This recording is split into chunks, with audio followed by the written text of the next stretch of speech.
Hey, Emmanuel, it's Keith Schilling from Sherdog. How you doing, man? Good, my friend. How about you? Excellent. So my first question I got to ask you is, there's three men left in this tournament, but it seems like all the talk about AJ McKee and Pitbull. Do you feel like you're being overlooked? Yeah, a little bit, but hate it or love it, the underdog's on top. So that's what I'm looking to go out and go do. They'll have that opportunity to see that, but only after I defeat both of them when this Grand Prix is over. But first things first and last things last is I'm taking this whole Grand Prix. Yeah. Bellator rankings came out this week. Obviously, Pitbull was number one in the division, but AJ was actually ranked above you. What's your thoughts on that? I kind of figured. I knew that was going to happen. I'm fighting what I have ahead of me, the two best fighters in the world in this organization, because they have two accolades that I don't. One being a champ and who has a win over me and has been the greatest fighter in Bellator history, number one pound for pound. And then the other, longest win streak, undefeated. And look at what a start he's been in Bellator. So you can't write a better story of me going out, avenging these losses that I had. One, this man who had a win over me in 2018, and the other, I lost the opportunity to take that undefeated record from him in 2016. So a lot of people forget about that we were scheduled to fight many years ago. But now I know I'm on this platform. A lot more is on the line, and I'm grateful for it all. Yeah. Speaking of that, you mentioned that you fought Pitbull. It was a much closer fight than a lot of people remember. What adjustments do you think you have to make this time so that your hand gets raised? Believing in my greatness. I believe that first time around, it was just obviously showcasing skill, but toughness, heart, will. And I was waiting and just thinking just a little too much. Never hesitate. Go out there, trust in your instincts, and using my spider sense, being the Matrix Matador and capitalizing on my openings. So when I know I can go out there and get the stoppage, make it happen. If not, do whatever it takes to get my hand raised. Continue to just keep the dog on the leash, or fight him on the inside, fight him on the outside, fight him at my pace, my range, my rhythm. And again, another one down, another one eliminated, and on to the final. Matthew? Hey, Emmanuel, this is Matthew Putterman from I'mAManus.com. How you doing, brother? Great, Matthew Putterman. How are you? Hey, I'm doing well, man. My first question is to you. How does it feel to be the first main event fight on Showtime? I'm blessed. I'm grateful to God. It's go time. It's showtime. You can't write a better story at this. Everyone's been waiting so long for Bellator to get started this year. And yeah, first one of the year on the Holy Week on Good Friday, man. So it's going to be a great Friday because he has risen and here we are. I get to turn my dreams into reality. What's your biggest attribute as a fighter? Having such a great supportive background with so many people in Rufus-Sport, Milwaukee, Wisconsin, and in Illinois, and throughout all over the world. But every fighter's got, their tribe and their people and their supporters, their lovers, their haters, criticizers, people who judge them, etc. But I'm just grateful for everybody who is not counting me out, but counting me in, and knows that I can do this. And they inspire me and motivate me, and I inspire and motivate and encourage them too, I hope. But anyone who always helped believe you got to spread peace and love and Hakuna Matata, man, and believe it in your greatness. Then we're talking about a physical attribute and talking about gas tank. So my energy levels just never stop. And that's how it'll always be. And you can't stop. You can't stop, won't stop. Max? Hola, soy Max Morales de MMA Pit. Hola, Manuel, ¿cómo estás? Todo bien, hermano. Mi pregunta es que esa última derrota que tienes es contra Patricio Pitbull, y eso fue hace un poquito más de 2 años, y 3 victorias después, y después de estos 2 años, es una revancha que tú tenías en mente y que estabas persiguiendo. ¿Y qué esperas de esta pelea? Sí, claro, pues espero la victoria, primero gloria a Dios, pero pues estoy muy agradecido que tengo esta oportunidad en esta plataforma, en el Grand Prix, en ese estilo, este torneo que tenemos, y pues estoy listo para vencerlo y al final. Let me say it in English. So my question was, your last defeat was against Patricio Pitbull, and 2 years after that, and 3 victories later. So that was a fight, rematch that you were pursuing throughout these 2 years. And what are you expecting of this rematch? Nothing but greatness. It's going to be a great fight. I know he's going to come hard. He's going to want to come and get it, but I know I've learned the bow and arrow's got to be pulled back really far before it can be shot forward. And I'm excited to show him and the world on what he's taught me, because he taught me a very valuable lesson. And praise God, we're coming out with the victory. Thank you so much, Emmanuel. Gracias usted, hermano. All right, Nate. Yes, sir. So your path to success in your career was full of hardship. Your Instagram Monday motivation post, which was awesome, by the way. You were sleeping outside the gym, in the Civic Coupe, in the Honda. You're a very motivational guy. I just want to know, how charged up are you to be back here for fight week with another shot at the title? Very charged up, man. I can go back around that time, all those years ago. That's when I was watching Patricio Pitbull face Pat Curran in a rematch. And that's the still little humble blue-collar baller here trying to make his dreams come true, driving an hour plus to and from the gym every day, sleeping in his car, sleeping in the parking lot, sleeping in the gym floor. And now here we are. That's why I say it's me just turning my dreams into reality. All those third shifters out there, all those dishwashers out there, this one's for you, because that's where I've been at, and that's where I know I've been wanting to be, being on this platform and going out and turning my dreams into reality, knowing that one day all that hard work, all that sacrifice, all that suffering was going to pay off. Like Muhammad Ali said, suffer now and live the rest of your life as a champion. And that's exactly what I'm going to go out and go do. Thank you, sir. Charged up, like I said. Good luck on Friday. Of course. Augusto.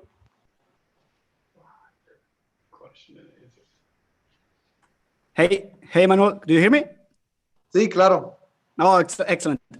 Emmanuel, obviously you have already faced on 2018, and since then you're in a 3-fight winning streak facing tough competitors. So I want to ask you, what have you learned and improved during these 2.5 years? And what are we going to see on this Matador Sanchez that's different from the one of the first fight? Definitely more of the Matrix Matador, and using his spider sense here, trusting and believing in his greatness, never hesitating. And I've upped my strength. I've upped my cardio. Some people think like, wow, how can you get even better cardio? You can. So in every area outside of MMA as well, too, you have to stay sharp mentally, physically, emotionally, spiritually. As a fighter, it takes a lot to get in there on any level. And I'm looking forward to showing him and the world on what he's taught me and how much I've grown in every which way. And I'm a lot more wiser now because of that loss. Damon Martin.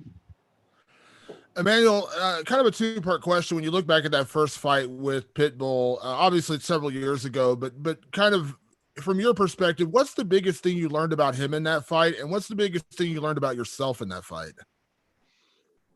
That I can take his best shots, that I can handle his pressure, his speed, his ferocity, his tenacity.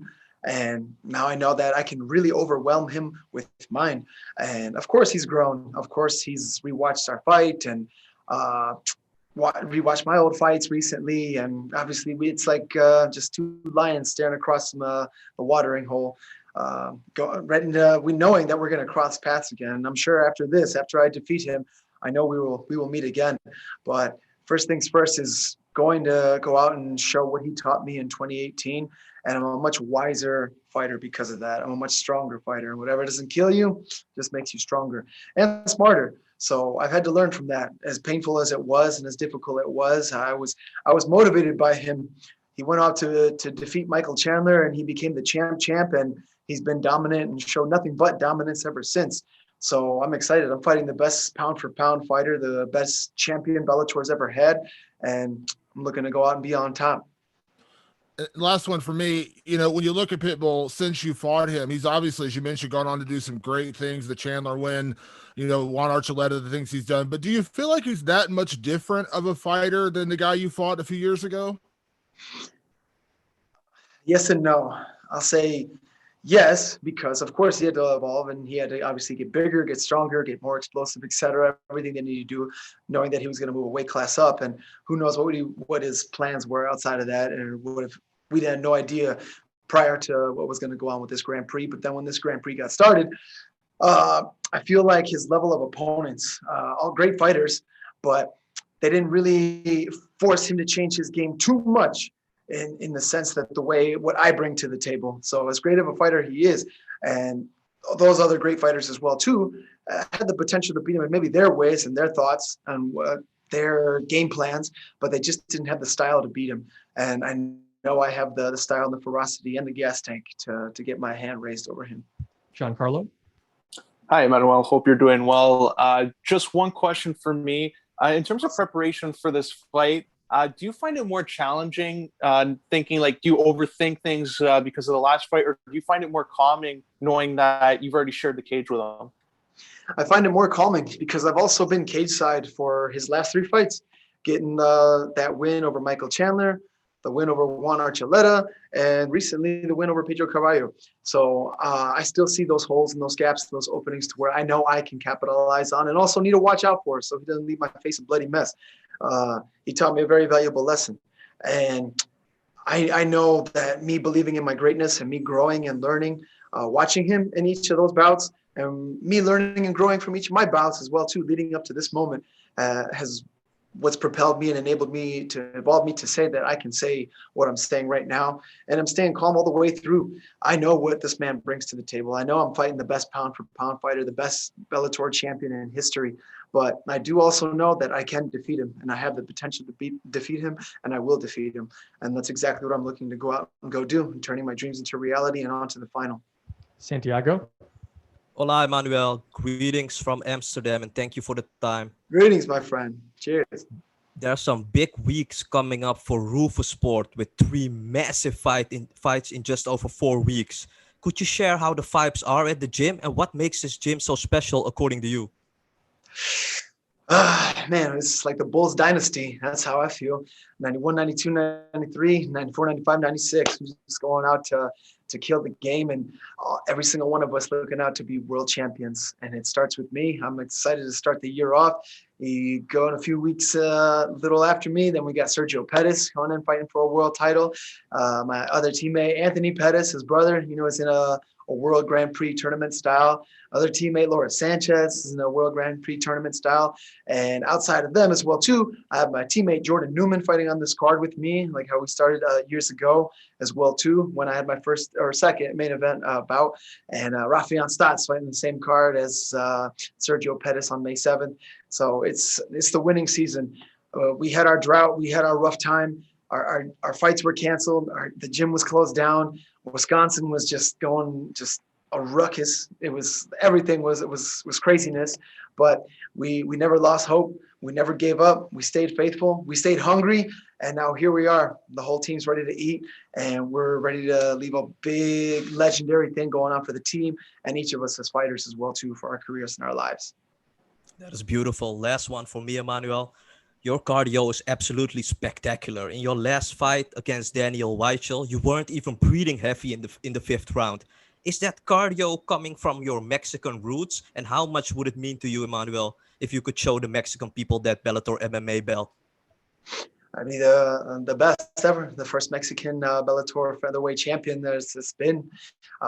You cannot write a better story, especially going into someone who has a victory over him, being on this platform, on this format. I love it. It just makes it that much better and that much sweeter than it was years ago.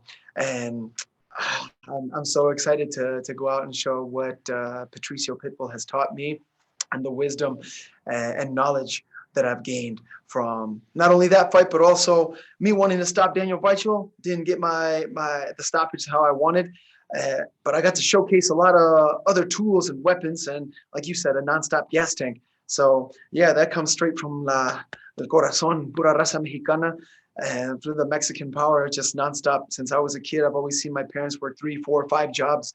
It's a nonstop hustle, and that's all I've ever known. That's all I can do. I can't stop. I won't stop, and I can't be stopped, and I won't be stopped. So I'm just MMA's Energizer Bunny, man. So I want to just keep going, and whatever it takes to get my hand raised, whatever it takes to get the stoppage, and to go out and be victorious. That's exactly what I'm going to go out and do this Friday night. All right, we'll take a couple more here. Dana? Hi, Emmanuel. You talked about the upcoming schedule for Roufusport fighters. You missed out the boxing match that your teammate Ben Askren is going to be having in a couple of weeks. How could you possibly forget? Ben's doing his own Rocky style training. I don't know if you've been watching his videos out there, so I'm letting him be Rocky, going out there with his own Mickey and his own peeps out there. I haven't had the opportunity to spar with Ben or work with Ben that much, but our other coaches have. He's also been going to Freddie Roach's gym and other big gyms, and he's getting the work that he needs for himself to make this happen. But I'm excited, man. I can't wait for him to go out there and prove to the world that even him as an MMA fighter who wasn't that great or that dominant with his striking skill can still go out and shut up this big mouth over here who thinks he has striking skill over an MMA fighter. Talk to me a bit about your faith. You mentioned before that you were sleeping in your car. You were really struggling on your way to get to this point, to be fighting for the world championship. At any point, did your faith wane? Did you think, God, what are you doing here? Talk to me a bit about that and how you kept, how you maintained your faith through all of that. That's a great question. I almost want to tear up now thinking about it, man, because it takes me back to those days where I do remember working 11 hours straight and then needing to go to the gym and just having a 5-shot Americano and just taking a quick 5-minute nap before I needed to drive to the gym and get ready for, the next fight, or just training, even without a fight on the line, just knowing that I couldn't miss out on training because I want to get to this level. I wanted to be where I'm at. No sacrifice, no victory. And throughout that whole time, I said, just God, please just give me strength. That's all I pray for. And I just pray that I don't fall asleep on the road and have a car accident or anything like that. And he is faithful. He is worthy. And I give all the glory and honor to God because he has kept me safe throughout this whole time. MMA is such a dangerous sport, but on top of that, needing to make the ability to make it happen through training, through trying to get sponsorships, through trying to get fights, through just keeping your health, through trying to balance your job on top of pursuing the dream of being a professional MMA fighter and being a world champion. I just never lost hope. I just never gave up. And I just prayed every single second that I had with any little injury or going broke or sleeping in my car, sleeping on an air mattress or whatever it was that I was going through. I just knew I was like, it's trying to teach me something. He is trying to teach me something. And no matter what, I know the risk, the pain, it will be worth it in the end. And I'm here on this platform now being able to share that with you and everyone in this room and everyone in the world watching, that with God, all things are possible, and just never give up. Believe in your greatness, and with God, all things are possible, man. Just trust. Steven? How many shots of espresso are in your Americano these days? I gotta tone it down, man. This is why. This is for all the haters out there. People think Bellator fighters, oh man, everyone's out there all roided up. The only thing you'll find in me is Mexican steroids, beans and rice. And the only things I go overboard with is, coffee and sugar. But I got to limit that too, because unfortunately I have diabetes that runs in my family. And 2 drugs that I know for sure, caffeine and sugar, that I got to watch out. But no, not too many shots, just a plain dark roast with a little bit of, raw sugar or some hazelnut, some good roast. Starbucks, man, it always just whatever, or Mexican style cafe de olla. I don't hate. I'm excited to try all kinds of coffees. Fighting in Israel, the first time I lost to Patricio, they had some great coffee while I was out there too. And every now and then I'll enjoy myself a Celsius or a nice energy drink, a Zevia energy drink. I hope Zevia gets this and hooks me up with the endorsement like they do Mighty Mouse or Nate Diaz. But I've been trying Zevia. They're the best. They're saviors from right there. Or green tea. Ginseng and green tea, but I got to tone it down. I'm naturally energized right now. I don't know if you can tell. I'm cutting weight. I only have a few more pounds to go, but I still can just be nonstop right here and talk your ear off for days. But I'm ready to fight now, man. But I'm excited. But this morning I did add 1 shot of espresso just to help the weight go down. Okay. So I wanted to expand a little bit on something that you were talking about earlier about Askren. Can you remember a time, a specific time in which you were striking with him or working on striking in which you kind of underestimated his abilities or maybe he surprised you in some way or did something that maybe you wouldn't have expected him to do? Oh, I never underestimated him. I never underestimated anybody ever, no matter who they're from, or I have visitors and, come from out of state, out of town, out of the country, who have come into my beautiful Rufus Sport MMA Academy.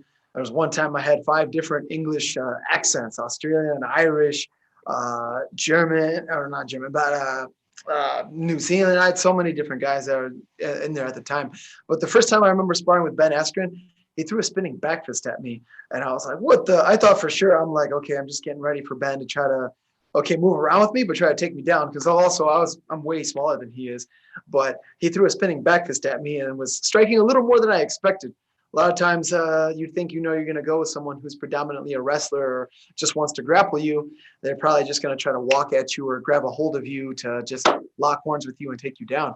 But yeah, I was pretty surprised Ben Askren was throwing spinning back fists at me and other jumping kick attacks. And I wanted to show him that I didn't, he has my respect and he was my coach at the time, but I didn't care. I tried to take him down and he threw me like on my head like I was a little kid. But that was all good. I went and showed that it was MMA training. And no matter what or who it is that I'm moving around with, over all these years, who I'm striking with, who I'm grappling with, MMA, jiu-jitsu, wrestling, whatever it may be, I'm always looking to obviously dominate and get, I don't want to say the better of the round, but you get what I'm saying. Like, show where my skill is at and learn and grow from that as well, too. And you have to, otherwise you're not going to get better. Did you watch the press conference between them? I did, and I think that guy's a punk. I think we should not make stupid people famous. I don't even know why he's considered famous. I don't know who he is unless other people have told me. But I think people have that title or that label of famous misconstrued. Someone famous to me would be like Dr. Martin Luther King, here, Cesar Chavez, Rosa Parks. People have done great things. The great Muhammad Ali. People have done great things in many different aspects in their lives. And what do we have here? From what I know, just a YouTuber who's boxed a basketball player and another YouTuber. And it's cool. Don't get me wrong. You got funny videos on YouTube and you make money off of it, or Instagram too, or whatever. God bless you. If you can do that and make a lot of money or have a lot of notoriety and endorsements and get all that, I'm happy for you. But I don't think that he is anyone to be idolized or praised. Nor with Ben Askren, so I don't feel that way towards anyone. But Ben, I feel, should have a little more respect for what he's done and for who he's needed to face and what he's needed to go through in order to be in the position to where he is now, being able to not only get paid for this and being on this platform that he's on, but that guy just seems a little bit like a punk to me. And Ben is a true competitor and a true fighter.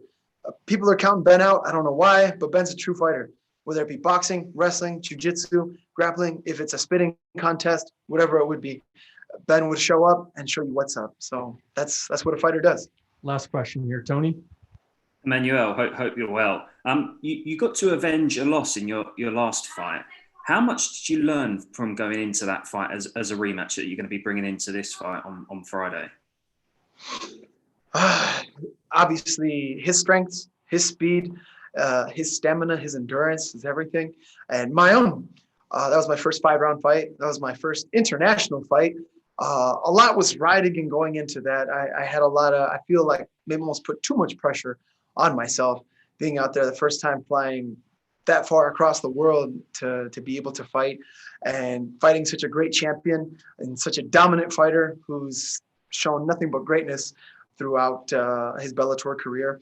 And now I know I believe in my greatness. I showed my potential. I showed what I could do, but now it's time to really fully unleash and let it all out in there to do whatever it takes to get the stoppage or 5 rounds of making sure that complete dominance, that I get my hand raised. All right, Manny, thanks for the time today and good luck on Friday. Peace and love and Hakuna Matata. All you guys. Thank you. God bless.